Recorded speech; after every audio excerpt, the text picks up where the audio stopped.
All right, hey everybody. So this is Josh Bruce, and we're continuing with a project I'm loosely calling Amos. And basically, since the last video, I did rearrange sort of the model or the architecture.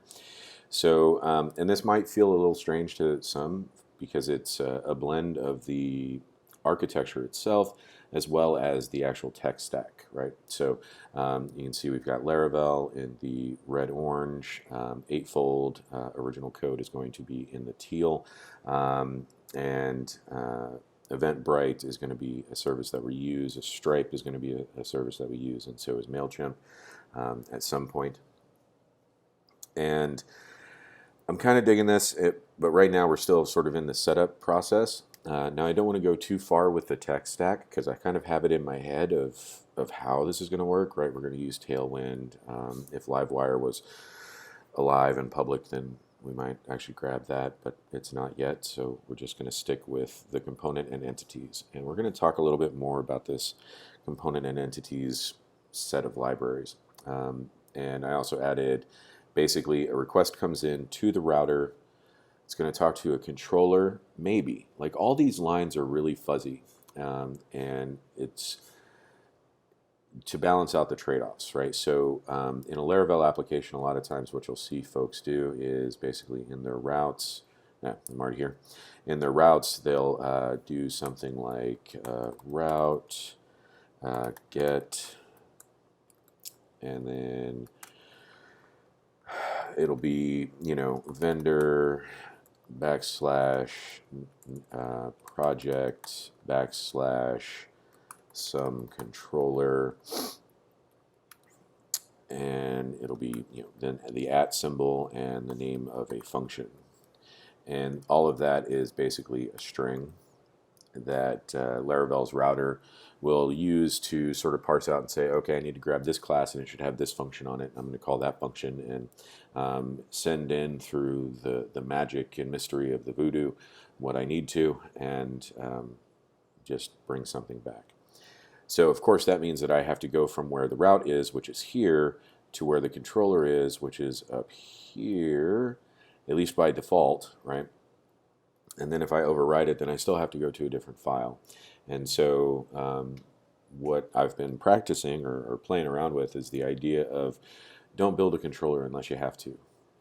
And so we're going to kind of see what that looks like, where maybe you have multiple route files, and because oh, and the other part is that for this, so welcome is down here in resources, views, welcome, right? And so if you're actually using Blade and doing different sort of more HTML template-y type things, those go into a different folder. And so you're just constantly moving from place to place to place to place. And there are ways to get this closer. So what I use to get stuff closer together is I try to encapsulate things into services. I don't want to call them microservices because, oh my God, that's a loaded term nowadays. But like I try to put them into services or service providers, and I've got the views and the routes and everything inside of there.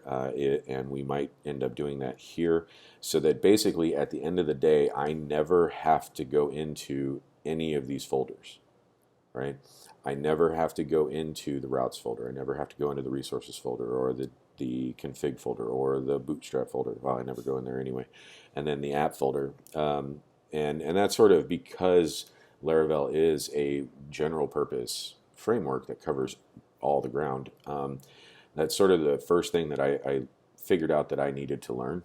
Like I figured out, it was the first thing that I figured out that I needed to figure out was what could I ignore. For the most part, you can ignore Bootstrap. For the most part, you can ignore storage. For the most part, not tests, but you can ignore the public folder because you're never going to make changes to it. So, with that said, back to the model. And so we're gonna spend a little bit of time, and I am going to kind of delve further into sort of component and HTML elements and entities and all of that. So let's go ahead and duplicate this, and I'm going to delete all that and grab 1, 2, 3, 4. Yeah, 4 should be good. So delete the rest of the, oh wait, no. Let's save an arrow or two. There we go. Okay, so I can't remember if we talked about it in depth anywhere else, but basically, long story short, I ended up creating this library called HTML component. And what it does is it allows the user, the person consuming this library, to create a generic XML document. You might even say that it's SGML, or is it SGML? Anyway, something that basically has a pattern to it, and the pattern is left angle bracket, some string, right, and then some other, followed by an optional other string, and then right angle bracket, right, and then you have a closing tag, which is left angle bracket / and then the first S from the first element, right, and then you can take it can take an infinite number of key value pairs. Now, whether or not the browser actually responds to them, that's a different matter, because some elements don't accept certain tags. So if we come into the test, we can see, like, okay, if I want to get HTML ID equals my component, close HTML, basically I call component : make the name of the tag that I want to use, the attributes, and then compile. And the thing about with this is that it may feel familiar if you're familiar with React. I didn't base it off of React, but I just sort of got here and then learned later that that's what this is. So React has make element and that sort of a thing. So if you want to come in and you really want to do the low level thing, right? And that's what we're talking about here. Is we're saying, basically component at the lowest level is calling make directly, right? And yeah, let's go ahead and turn this up like that. And we're going to say concrete.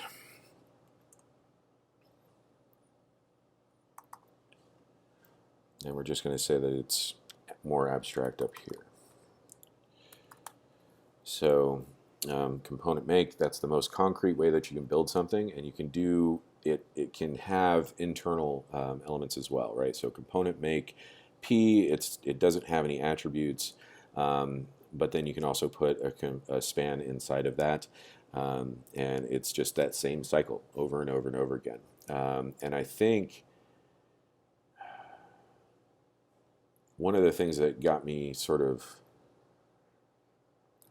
the reason that component, the inner components come last is because it's an infinite set of arguments, right? So you can have as many internals as you want, and so it just made sense to put it there. Now,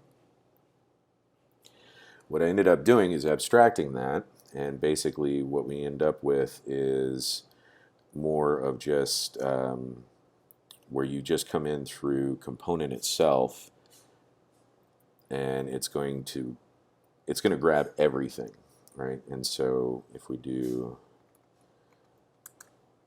component element name, that's an abstraction, an internal abstraction within the library itself, right? So basically, what you do is you would say component : HTML.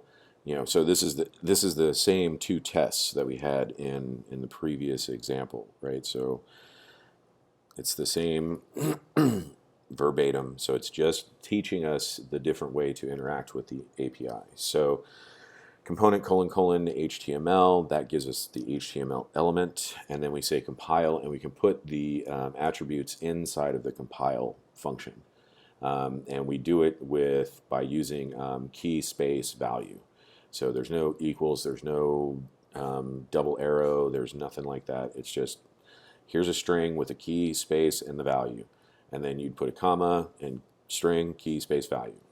And so with the span, you can see that it becomes a little bit cleaner. Like let's go ahead and do this sort of side by side here.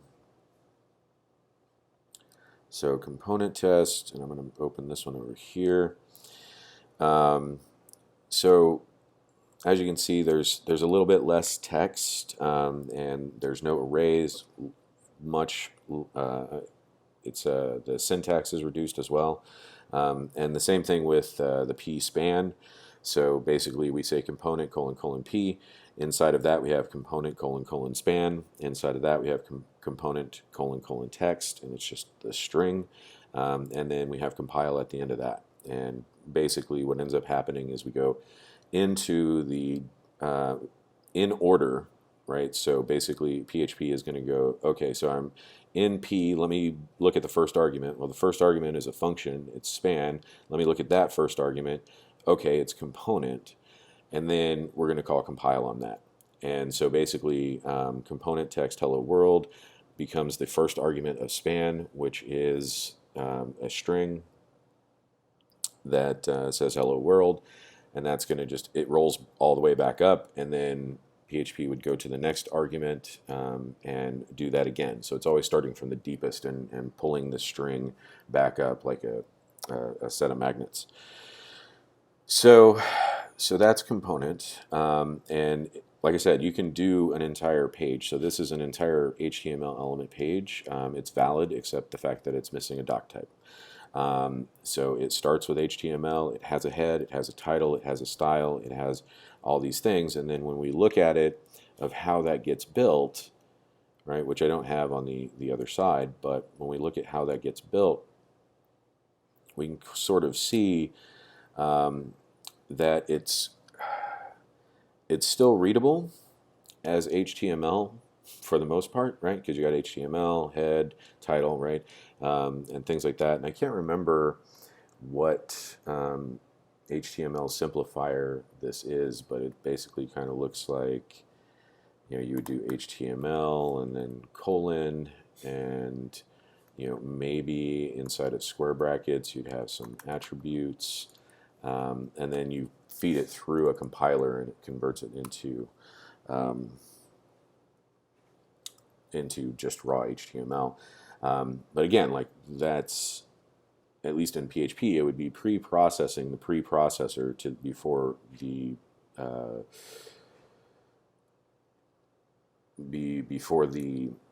client could get the information back that it needed. Whereas with component, the idea here is that we don't do any I/O. We do not look and scan over a string and then try to interpret it and parse it and everything like that. What we do is we just leverage PHP, just raw PHP and how it works, and then build these things up, and then at the end say compile, and then when this thing runs, it's going to return a string. All right, so now once I got that out of the way, I actually extracted it out of this other library that we're going to show you and use, or at least try to. I'm still working on whether or not I like using this.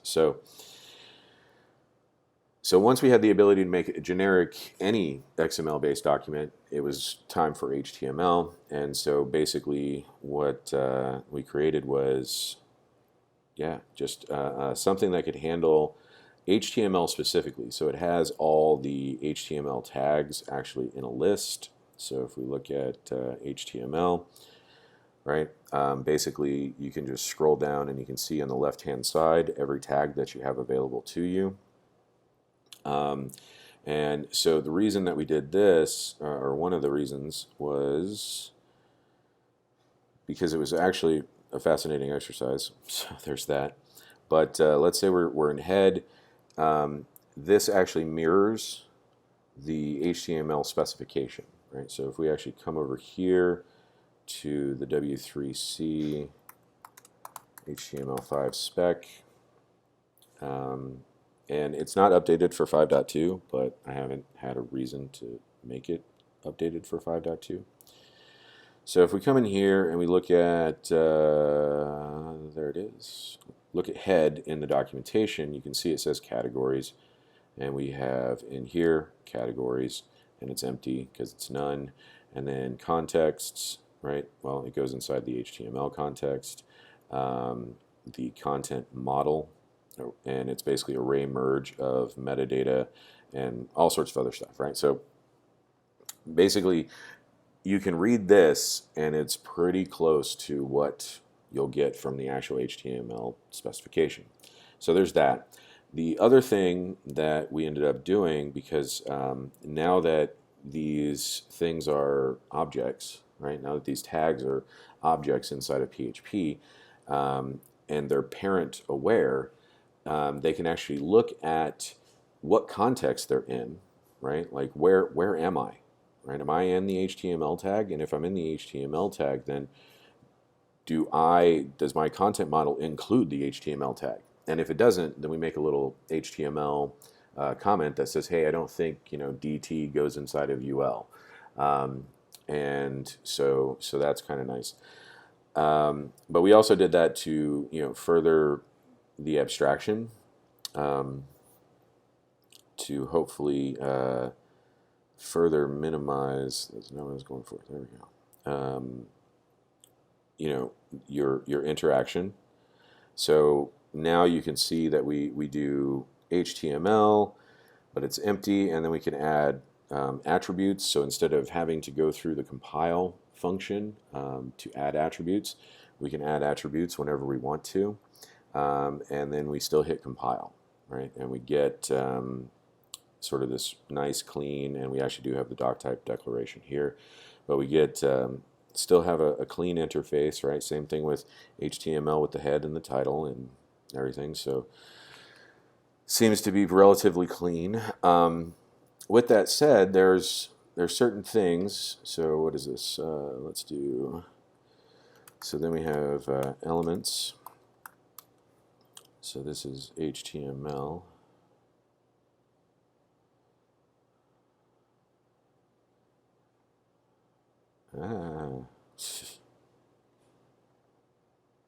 Keynote did not want me to not be editing.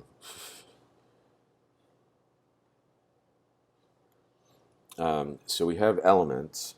Now, this is still low level, right? So the idea is not that you use this necessarily. And so what I ended up doing is I created something called PHP Ui Kit. And basically, what we do with PHP Ui Kit is abstract and consolidate just a little bit farther. So basically, you have these concepts of simple. We're simplifying things because there are certain ways to build different patterns that we ran into as I was using this. And so you see we have things like an alert, and we actually do have an alert now in HTML, but anyhow, so you've got form controls, simple link, simple table, simple list, right? And so what would simple list look like? Well, in HTML we have three major types of lists, three list concepts, right? So there's unordered, which is UL. We have ordered, which is OL, and then we have definition, which is DL, right? But those are three different tags. And if I had to have three different things that I had to interact with, I couldn't shift it as quickly, right? And so what I did is I brought it all together and I said, it's the same concept, right? It's a list. And basically the list is going to look something like this in every case. You're going to have some wrapper,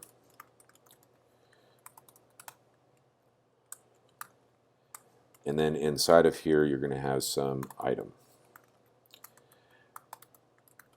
And it won't usually be just one, right? Like that's it. That's what it looks like.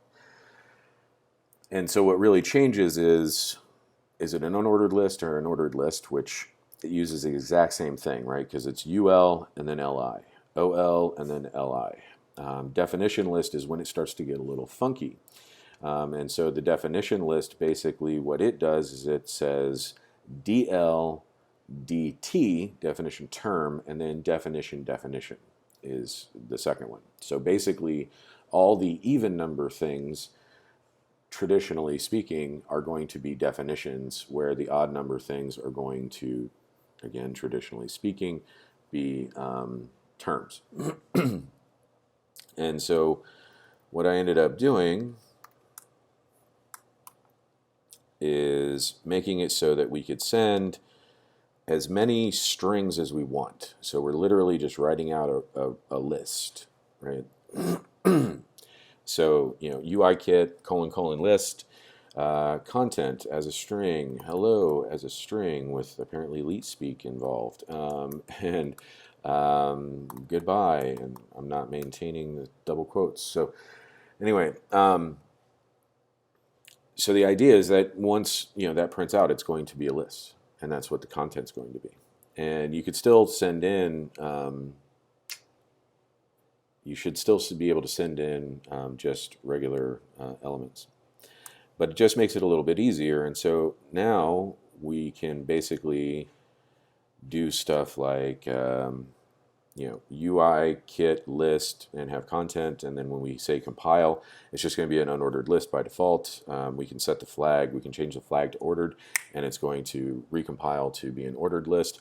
We can set it to a definition list, and it looks like I actually did say, oh yeah, no, I did evolve it enough to say basically these are the terms, right? These are the ones we want to be terms, I think. Is that the terms?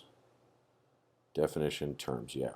So the first one is a term, the second one's a term, the fifth one's a term, the sixth one's a term, because you can have multiple definitions for the same term, right? So anyway, make that a little bit more flexible, get it a little bit closer to what the user experience needs to be. So this is UI Kit, we'll call it simple. All right, so now that we have, and this was the design, the intended design for when people consume, when other developers consume these libraries, is that they're not constantly using elements directly or component directly. You're creating your own UI kit that would use elements and component or extend elements and component. But since they're all there and they're all available to you, you can obviously just be like, oh yeah, I don't have it in mind and I don't want this one in mind. It's a one-off. Let me just use an element. Let me just essentially write raw HTML, right? Okay. So then if we come into scavenge, I think. Oh no, I already pulled it out. Okay. So then we also have one called UI Kit, like just UI Kit. And what I've been sort of working on, and you can see I've deleted a lot of stuff and things like that, and I used to call it Laravel UI Kit, and that's because this is specific to Laravel. So basically, the first four give us what we need to easily achieve our desired HTML. And then this last one is UI Kit Laravel. So it handles and takes advantage of Laravel things. So let's get rid of the line and change our color. No, that's too orange. What was it? This one? Yeah. So even with our UI, we can keep this separate from Laravel, and that way if we ever decide to change, not that we will, but you never know, could happen. Something else could come by and we'd be like, oh, I really want to do this thing, use this, but I have to find a new project in order to be able to use it.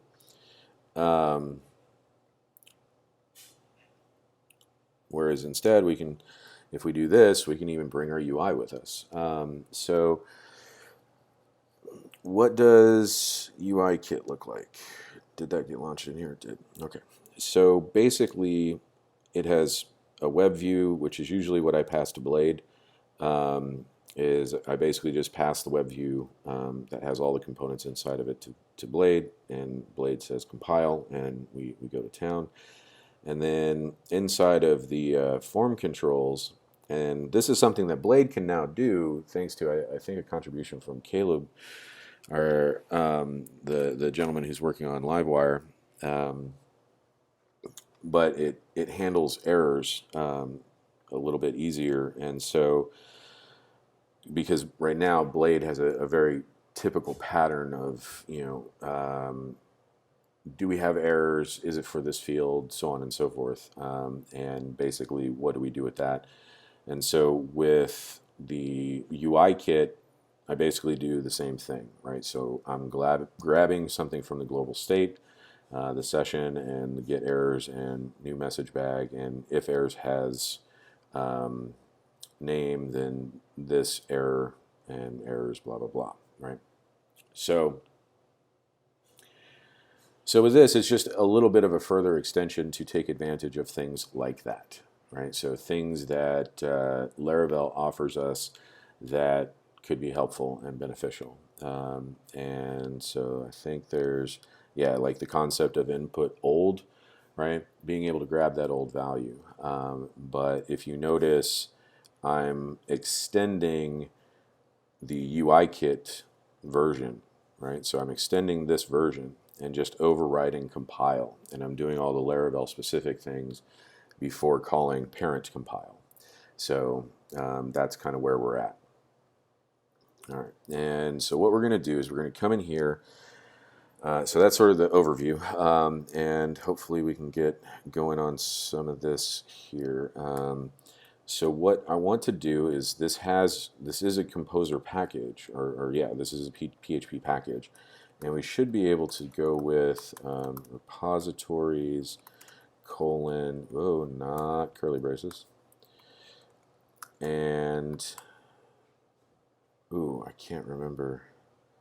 So I learned this from Marcel's work with PHP Package Development, and if you haven't seen this or anything like that, I highly recommend it.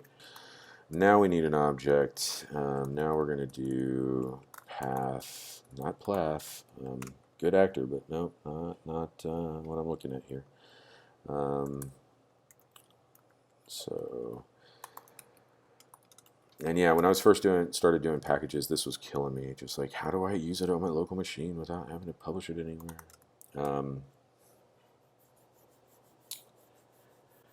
And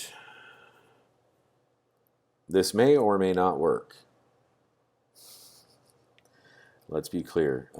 So basically, because what we're doing is we're setting up a dependency chain, right? So what I'm saying is that we're dependent on PHP Ui Kit.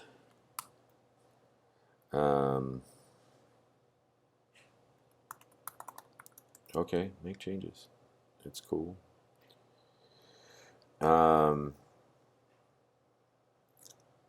we might have to make this a fully declared deal. So now that we have this, what we should be able to do is we should be able to come into our main project and say composer.json, require repositories, and the array of the object, which has type, path, URL, and then where are we? Well, we're pretty much near the desktop, so we should be able to say // UI Kit. And what do we call this? Laravel UI Kit. Okay. So if I come down here, I should be able to say composer require Laravel UI Kit, or eightfold.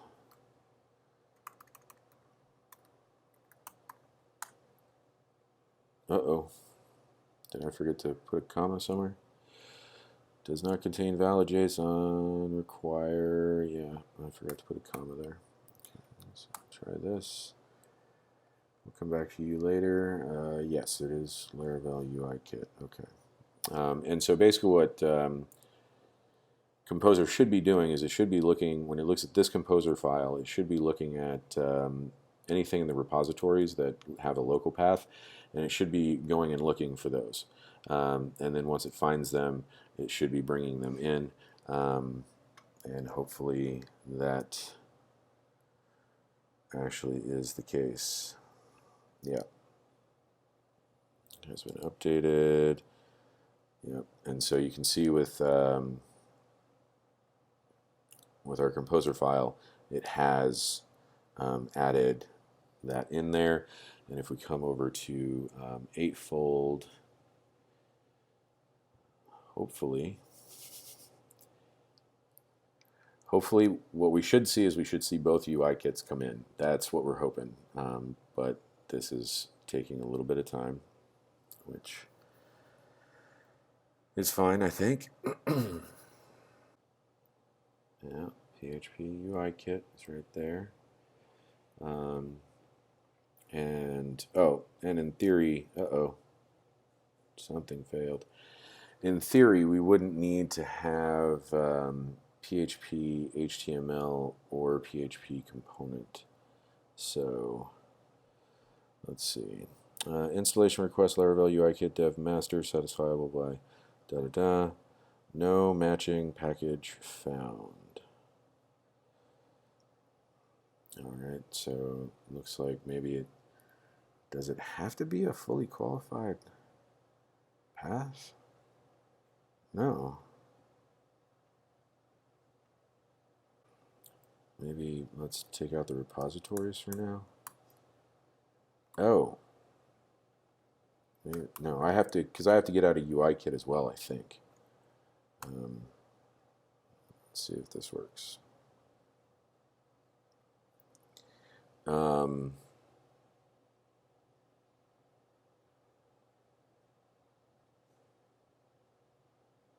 Yeah.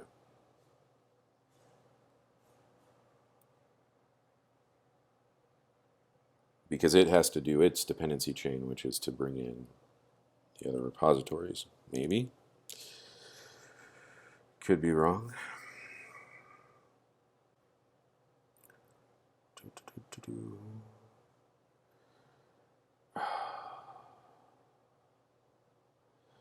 Installation, no matching package found. Laravel. Is the name wrong? No, Laravel UI Kit. Okay, eightfold. It's inside UI Kit. Let's go ahead and get this deleted. Man, am I going to have to put in that password every time? That's going to be annoying. Let's just try it again now without having the other one in there. See, like if it can't find it, it should just stop right here. Like it shouldn't even get that far. At least that's my opinion. Typo in the package name, that is fair. That was not the problem. Package is not available in a stable enough version. That could be the problem. Because we do have the default Laravel stability requirements. Nope. Alright. So let's try autoload. No.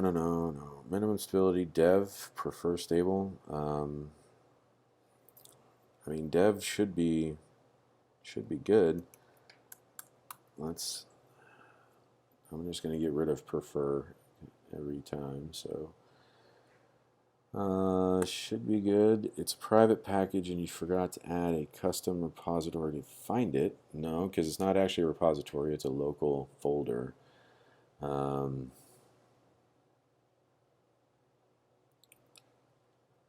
Maybe I'm just forgetting a // Check and see what the permissions are on this folder.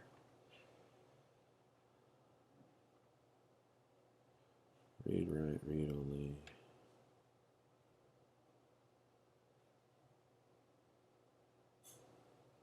No, that should be fine, I think.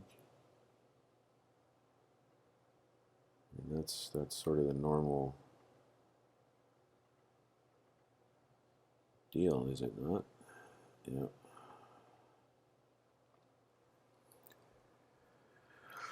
Installation failed. Composer.json include local package.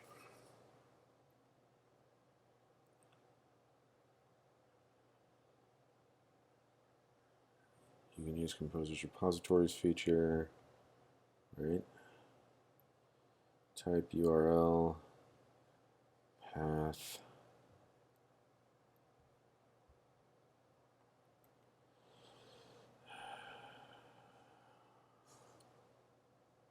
Let's try it with the backslash at the end of it.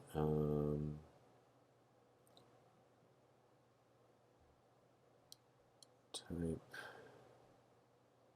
pair.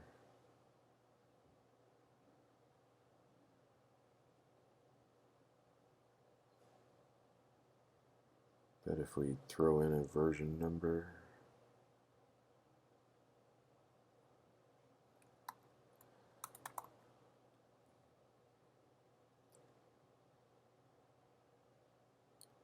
No.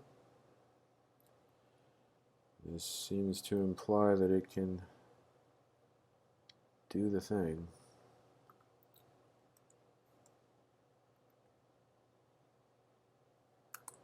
Let's make the name explicit.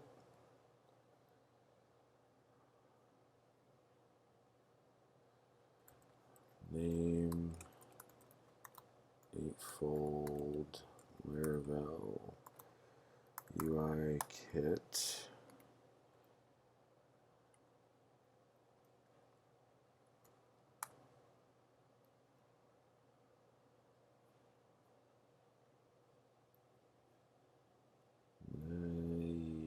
Just double checking to make sure that I spelled this properly.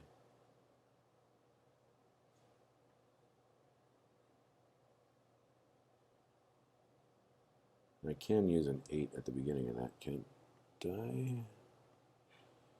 Yep, so it's working on that.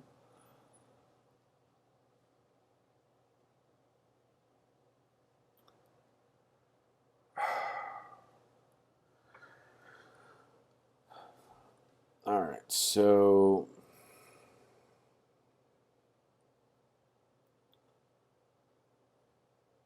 type path. Am I using the wrong keyword? No. URL.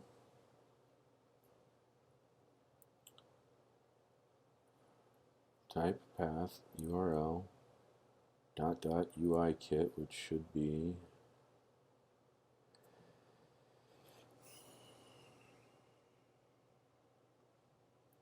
so if we're here, dot should get us here. PHP Ui Kit. Or rather, UI Kit. Yeah, that's the folder name. And the package name is correct.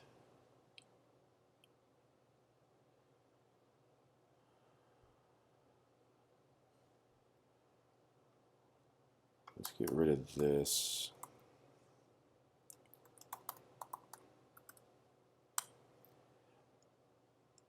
Having to do that save, having to put in my password to save that is really bothering me.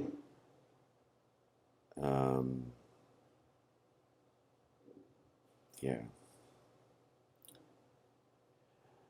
At least when it comes to this, because I'm thinking that's part of the issue.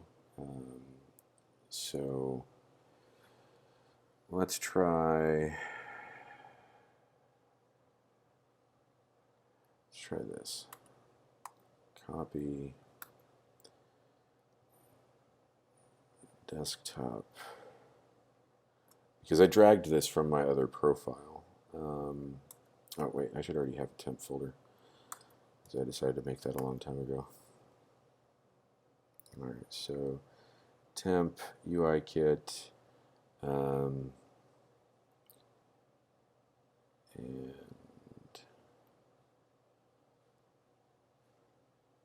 see if it Okay, so if we come over here, say temp, save that.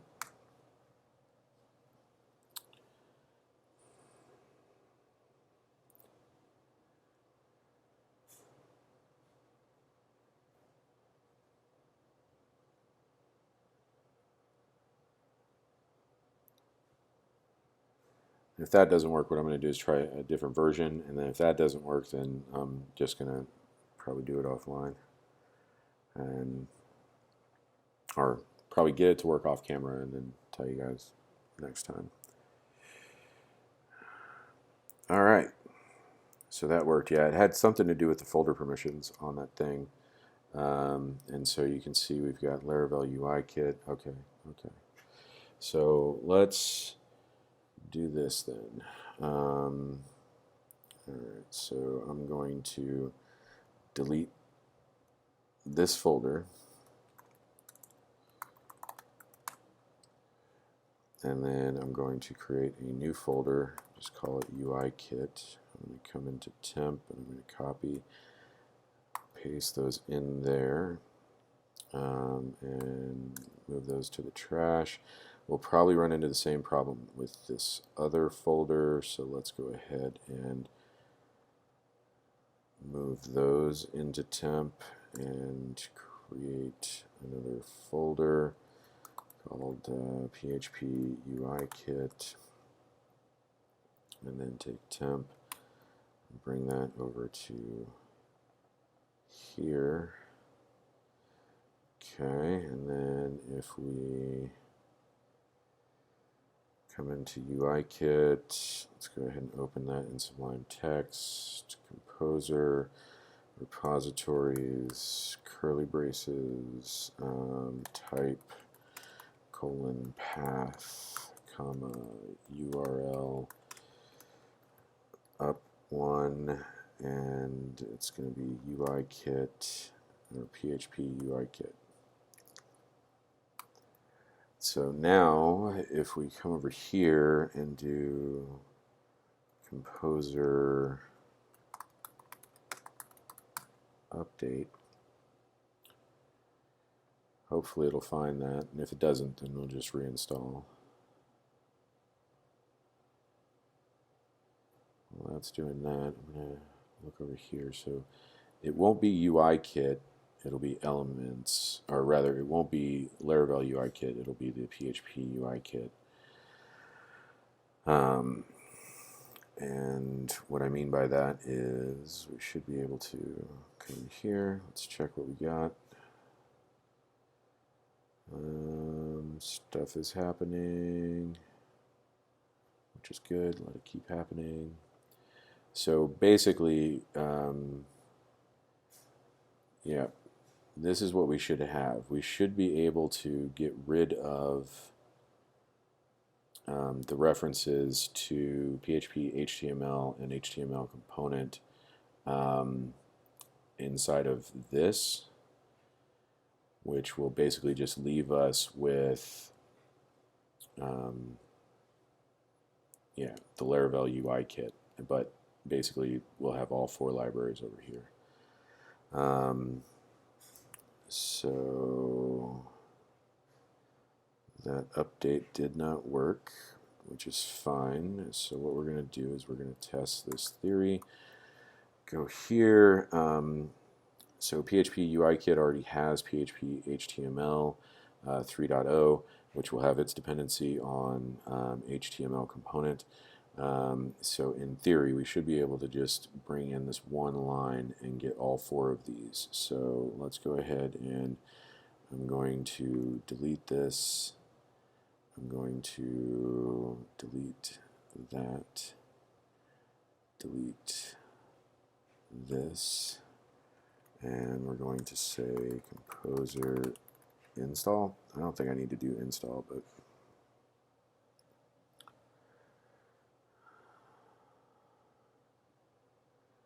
oh, does it not daisy? Oh, it may not actually go into here. Let me just add this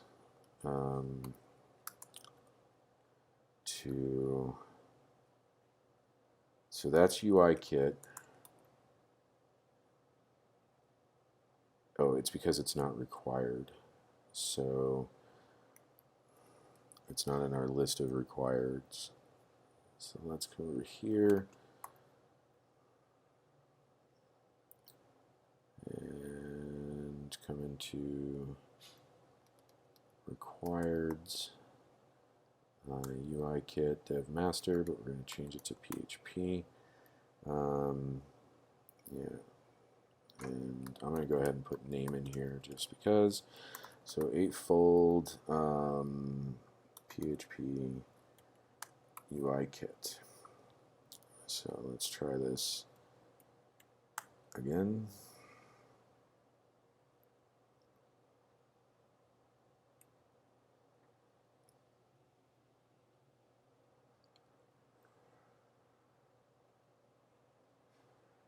No, and so while we're waiting, what Composer is basically doing is it's setting up in the vendor folder, it's setting up a symlink folder that goes to the path that we define inside of the repositories here. So these aren't, it's not creating folders, it's not downloading anything. I mean, technically it's creating folders, but it's not downloading anything. Wow, removing. Wow, really?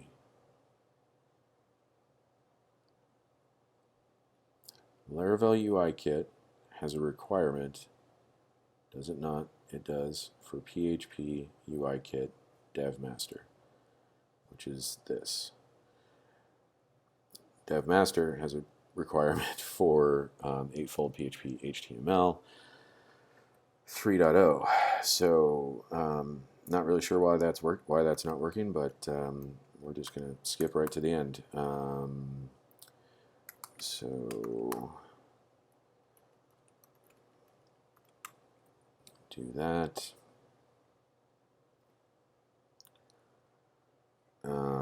So now we have both of those in here, and what I should be able to do is say Composer require eightfold / PHP Ui Kit.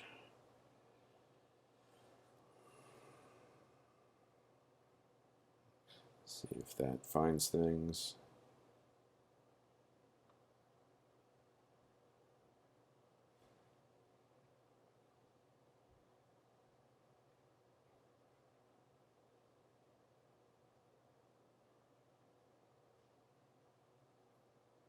That is what we named the folder, right?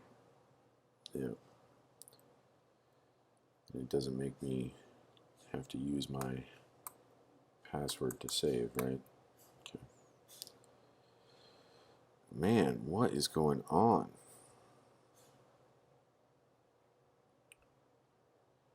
Installation of satisfiable conclusion, remove Nespot carbon conclusion. Wait, why is this dependent on carbon? Oh, my goodness. No, common mark is marked down. Don't think I need carbon unless I have a date. What version is...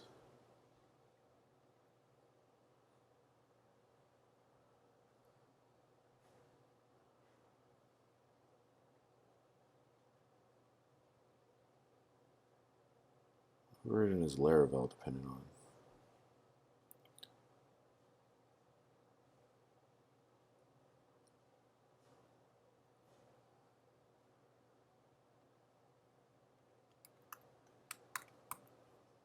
Because I think I do that for formatting dates easily. Let's see what we get this time. And if we don't get anything, then yeah, I'm just going to say our goodbyes and figure it out.